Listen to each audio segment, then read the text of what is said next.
வணக்கம். சாய் மீடியா செய்திகள். பணி நிரந்தரம் செய்ய வலியுறுத்தி சட்டப்பேரவையை முற்றுகையிட வந்த ஒப்பந்த ஆசிரியர்களை போலீசார் தடுத்ததால் தள்ளுமுள்ளு ஏற்பட்டது. இதனால் சாலையில் அமர்ந்து போராட்டத்தில் ஈடுபட்ட ஆசிரியர்களை போலீசார் கைது செய்தனர். பணி நிரந்தரம் செய்ய வலியுறுத்தி ஒப்பந்த ஆசிரியர்கள் கல்வித்துறை வளாகத்தில் கடந்த 10 நாட்களாக காத்திருப்பு போராட்டத்தில் ஈடுபட்ட நிலையில் இன்று சட்டப்பேரவையை முற்றுகையிட 200க்கும் மேற்பட்ட ஆசிரியர்கள் வந்தனர். அப்போது ஆம்பூர் சாலை அருகே தடுப்புகள் அமைத்து போலீசார் அவர்களை தடுத்து நிறுத்தினார்கள். ஆனால் அவர்கள் தடுப்புகளையும் மீறி சட்டப்பேரவை நோக்கி செல்ல முற்பட்டதால் போலீசாருக்கும் ஆசிரியர்களுக்கும் தள்ளுமுள்ளு ஏற்பட்டது. தொடர்ந்து அவர்களை வலுக்கட்டாயமாக போலீசார் பேருந்தில் ஏற்றி கைது செய்து அழைத்து சென்றனர். அப்போது பேருந்தில் இருந்த ஒரு ஆசிரியைக்கு மயக்கம் ஏற்பட்டதால் மற்ற ஆசிரியர்கள் கூச்சலிட்டு பேருந்தை நிறுத்தினர். இதனால் மீதும் இருந்த ஆசிரியர்கள் ஆம்பூர் சாலையில் அமர்ந்து சாலை மறியல் போராட்டத்தில் ஈடுபட்டனர். தொடர்ந்து மயக்கம் அடைந்த ஆசிரியை சிகிச்சைக்காக அரசு மருத்துவமனைக்கு அழைத்து சென்ற நிலையில் அவர்கள் தொடர்ந்து சாலை மறியலில் ஈடுபட்டு கோஷங்களை எழுப்பினர். இந்த திடீர் சாலை மறியல் போராட்டம் காரணமாக போக்குவரத்து பாதிக்கப்பட்டது. தொடர்ந்து மறியல் போராட்டத்தில் ஈடுபட்டவர்களை போலீசார் கைது செய்து அழைத்து சென்றனர்.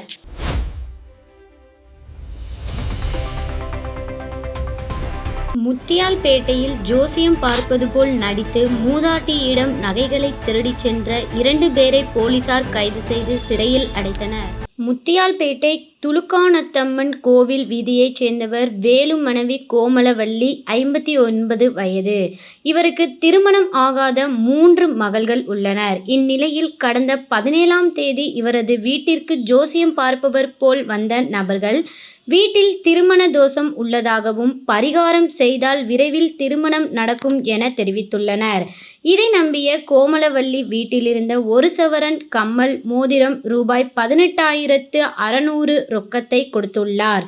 பின் பரிகாரம் செய்வதாக நகையை சமையல் செய்யும் புளியில் வைத்து தருவதாக கூறி நகையை எடுத்துக்கொண்டு புளியை மட்டும் கோமலவள்ளியிடம் கொடுத்துவிட்டு இருவரும் மாயமாகினர். புகாரின் பேரில் முத்தியால்பேட்டை இன்ஸ்பெக்டர் தனசேகரன் மற்றும் போலீசார் வழக்கு பதிந்து அப்பகுதி சிசிடிவி கேமரா காட்சிகளை ஆய்வு செய்தனர். அதில் நகைகளை திருடிச் சென்ற திருநெல்வேலி மாவட்டத்தைச் சேர்ந்தவர்கள் என்பது தெரியவந்தது. போலீசார் திருநெல்வேலி மாவட்டத்திற்கு சென்று தச்சாநல்லூர் அலங்கநேரி கீழக்கரையைச் சேர்ந்த மூர்த்தி மகன் சின்னராசு 39 வயது, அந்தோணி மகன் மிக்கில் 30 வயது ஆகியோரை கைது செய்தனர். அவர்களிடம் இருந்து கம்மல் மோதிரம் மற்றும் பணத்தை பறிமுதல் செய்தனர். பின்னர் இருவரையும் கோர்ட்டில் ஆஜர்படுத்தி காலப்பட்டு சிறையில் அடைத்தனர்.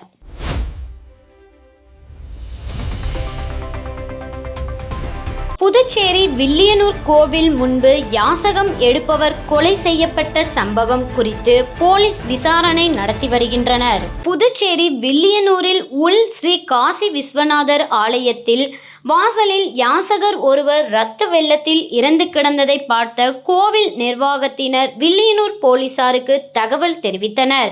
அதன் பேரில் சம்பவ இடத்திற்கு விரைந்து வந்த வில்லியனூர் போலீசார் உடலை கைப்பற்றி பிரேத பரிசோதனைக்காக அரசு மருத்துவமனைக்கு அனுப்பி வைத்தனர். இதனிடையே சட்டம் ஒழுங்கு senior SP Kalaivanan, SP Subramanian ஆகியோர் நேரில் வந்து விசாரணை நடத்தினர். விசாரணையில் கடந்த 5 ஆண்டுகளாக உயிரிழந்தவர் கோவில் வாசலில் யாசகம் எடுத்து வருகிறார் என தெரியவந்தது. விபத்தில் தலையில் பலத்த காயம் அடைந்து ஆலயம் முன்பு படுத்திருந்தாரா அல்லது யாரேனும் கொலை செய்தார்களா என போலீசார் அங்குள்ள சிசிடிவி காட்சிகளை கொண்டு விசாரணையை தொடங்கியுள்ளனர்.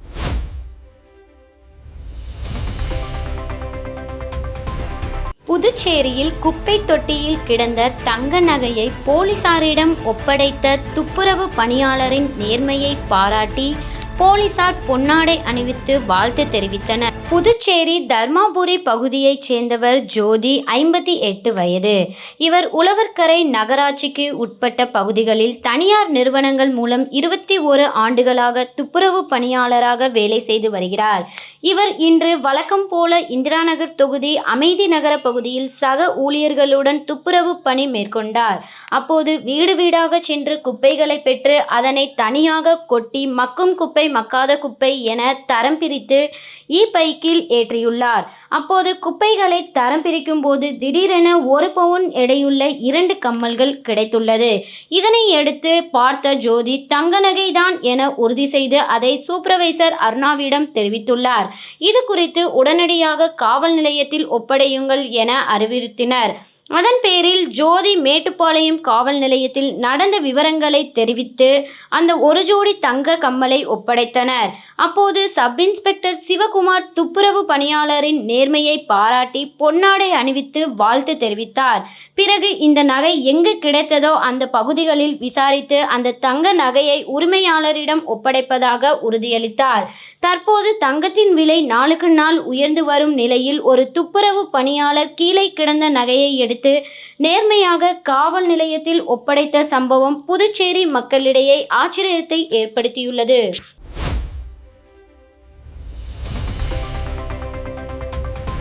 புதுச்சேரி குருமாம்பேட் பகுதியில் எழுந்தருளியுள்ள ஸ்ரீ யோக மாயா லலிதாம்பிகை ஸ்ரீ மகா சாம்ராஜ்யா லலிதாம்பிகை ஆலயத்தில் தை மாத பௌர்ணமியை முன்னிட்டு ஸ்ரீ லலிதாம்பிகை அம்மனுக்கு மகா அபிஷேகம் மற்றும் மகா தீபாராதனை நடைபெற்றது.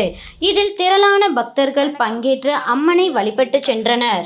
புதுச்சேரி குருமாம்பேட் பகுதியில் அமைந்துள்ள ஸ்ரீ யோக மாயா லலிதாம்பிகை மற்றும் ஸ்ரீ மகா சாம்ராஜ்யா லலிதாம்பிகை திருக்கோவிலில் இந்த திருக்கோவிலில் தை மாத பௌர்ணமியை முன்னிட்டு ஸ்ரீ லலிதா மகாயாகம் நடைபெற்றது.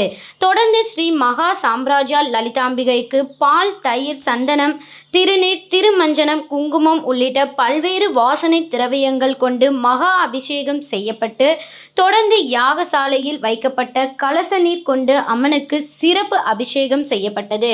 தொடர்ந்து அலங்கரிக்கப்பட்ட உற்சவருக்கு சோடச தீபாராதனை காட்டப்பட்டது.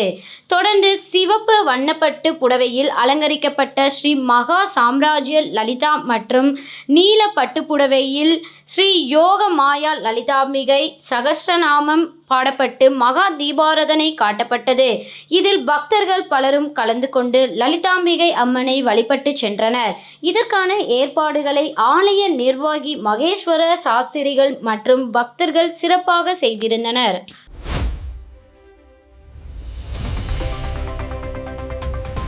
புதுவை தமிழ்ச் சங்கத்தின் திருவள்ளுவர் விருது முன்னாள் சட்டத்துறை செயலர் வை. நாராயணசாமிக்கு வழங்கப்பட்டது.